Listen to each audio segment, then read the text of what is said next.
Chapter 23, The Golden Idol. Before revealing her plan, Penny led Louise to the car so that Mudcat Joe would not overhear.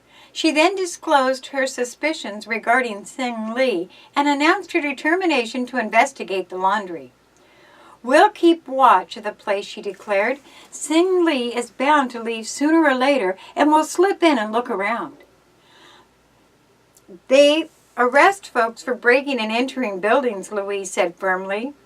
"Your lovely idea does not appeal to me." "Oh, we'll take care not to be caught, Lou. You simply have to do it. I just feel we'll discover something if we get inside that place. Think of poor Mr. Harmon and that fellow, Merriman. Not to mention Jerry. We ought to make an effort to trace down every possible clue." "Well," Louise wavered, "I'd do it, only I'm afraid of Sing Lee. He's so sinister looking. And remember that sword?" "Oh, it had a blunt edge," laughed Penny. "We'll be in no danger if we wait until Sing Lee goes out for his evening meal." "I'm weak-minded to agree," sighed Louise, "but I suppose I'll have to say yes." By this time, Penny's car was a familiar sight in White Falls, and no one paid heed as she parked it directly opposite the Chinese laundry. The girls called at the old mansion, where they chatted with Laura and Mrs. Faraday until dusk.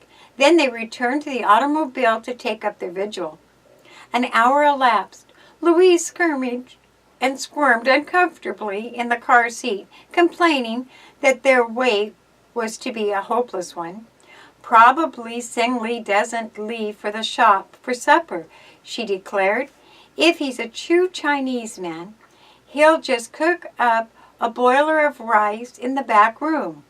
"Lou, you never were cut out for detective work," Penny said good-naturedly. "We may have to wait half the night, but we'll finally get in."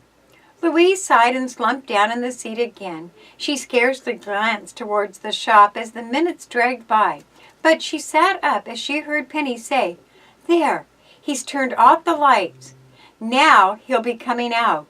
In a moment, Sing Lee emerged from the front door, locking it behind him.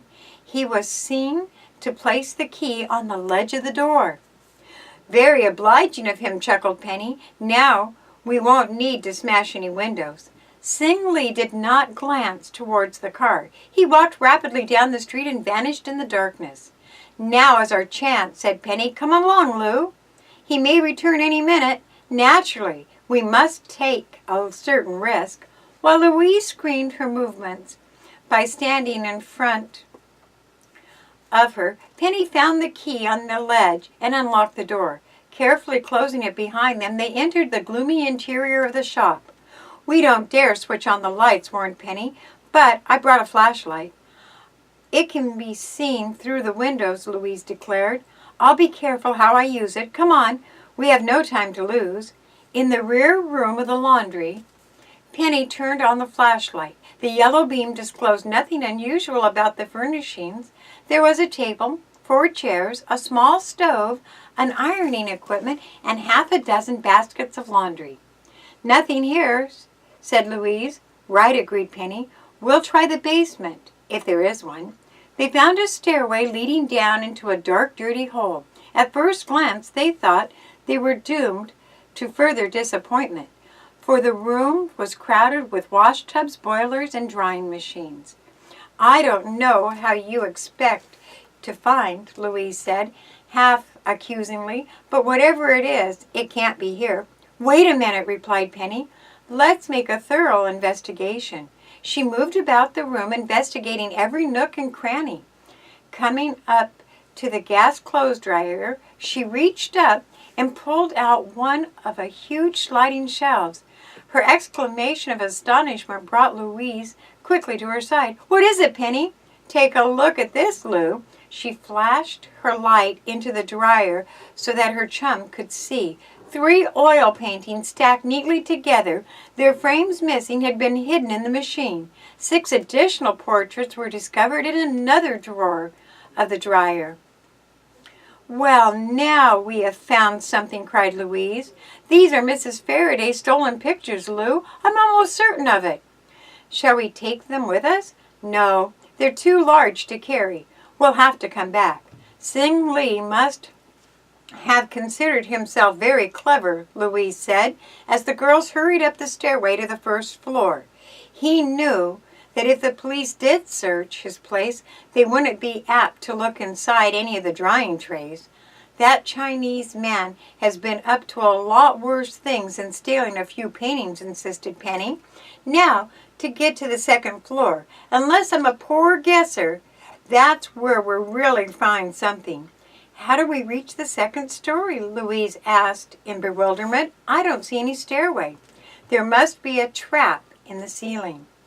By flashing the beam of her light about the room, Penny finally located the outline of an opening. She recalled having seen a ladder in the basement and hastened to get it. "All of this was taking time," Louise warned uneasily. "Don't you think we ought to be getting away from here?" Penny said no, very emphatically, and placing the ladder in position, cautiously mounted, reaching the top, she pushed against the trap until it easily lifted. Thrusting her head and shoulders through the opening, she shot her flashlight beam around the room. "It's a regular Chinese temple, Lou," she called down. Louise hesitated and then, with nervous glance towards the front of the laundry, came up the ladder after her chum.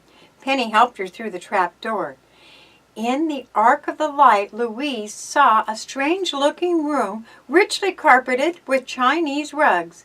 There was an altar with 2 carved dragons, a large incense pot, and hanging on the walls, which bore Chinese characters, against the west wall, spaced evenly apart, stood 4 golden Buddhas, impressive but ugly figures. "Notice a peculiar odor in the room, Lou?"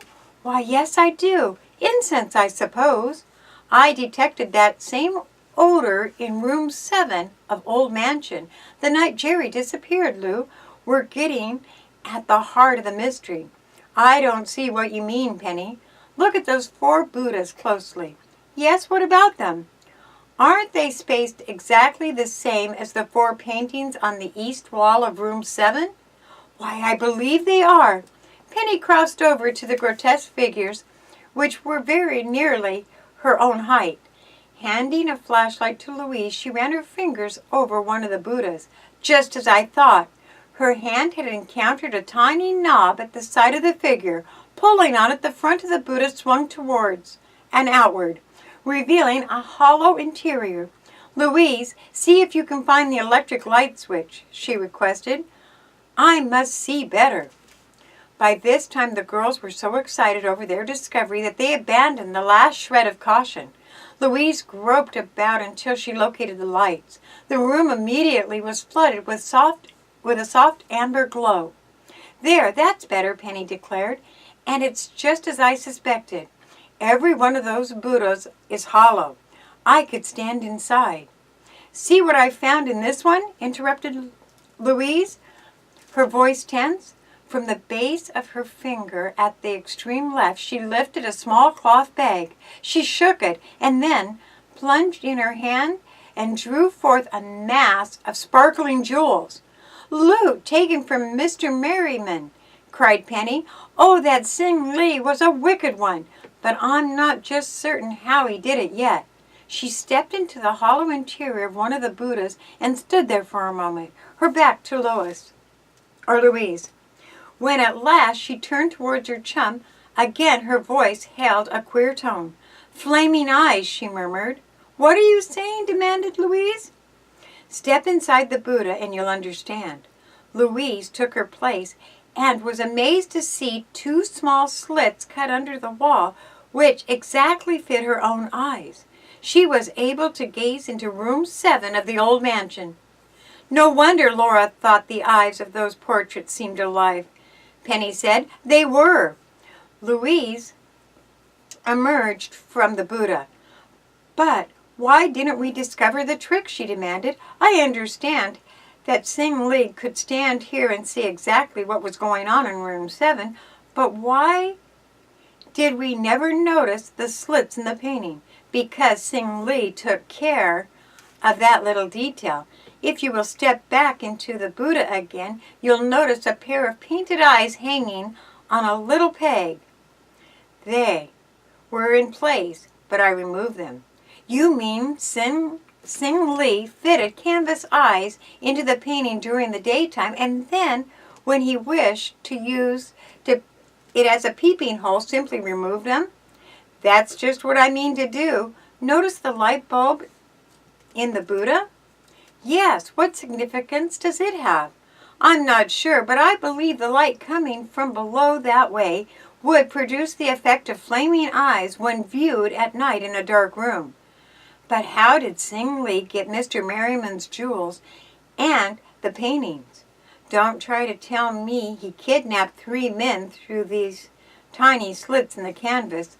No, said Penny, but the flaming eyes were part of the scheme. Unless I'm mistaken, we'll find evidence. She broke off, for both girls had heard a scraping sound as if someone had moved the ladder at the foot of the trap door. Someone's coming, Penny whispered. It's probably Sing Lee.